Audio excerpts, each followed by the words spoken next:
Hello everyone, আমি doctor Nawaz Sharif. আমি পেশেন্টসকে pen free এবং হেলদি লাইফস্টাইল মেনটেন করতে সাহায্য করি। আমরা অনেক সময় ওপিডি করতে গিয়ে দেখছি যে বেশিরভাগ পেশেন্ট এখন আমাদের কাছে হাঁটু ব্যথা নিয়ে আসছে। বেশিরভাগই মহিলা পেশেন্ট এবং তাদের এজ 50+। তো শুধু ডাক্তার এবং মেডিসিনস না, কিছু বাড়িতে আমরা এক্সারসাইজ কিংবা আইস প্যাকের মাধ্যমে আমরা এই ব্যথাগুলোকে সারাতে পারি কিংবা অপারেশন থেকে বিরত থাকতে পারি। যেমন ক্ষয় এবং তারপরে যে সার্জারিজ থাকে। লাইক ফার্স্ট, আমরা প্রথম এক্সারসাইজ হচ্ছে যে হাঁটুকে তুলে ধরা, 10 পর্যন্ত কাউন্ট করা, আবার ছেড়ে দেওয়া। সেকেন্ড, হাঁটুর নিচে কোনো পাতলা টাওয়েল রোল করে রাখা এবং হাঁটু দিয়ে টাওয়েলটাকে চেপা এবং তারপরে আবার 10 সেকেন্ড হোল্ড করার পরে ছেড়ে দেওয়া।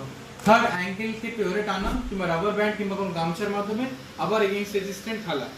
এগুলোর মাধ্যমে এবং আইস প্যাকের মাধ্যমে আমরা বাড়িতেই এই সমস্ত ব্যথা থেকে ফ্রি হতে পারি। ইনিশিয়াল স্টেজে, অ্যাডভান্স স্টেজের জন্য আমাদেরকে কনসালটেন্টের কাছে যেতে হবে। Thank you.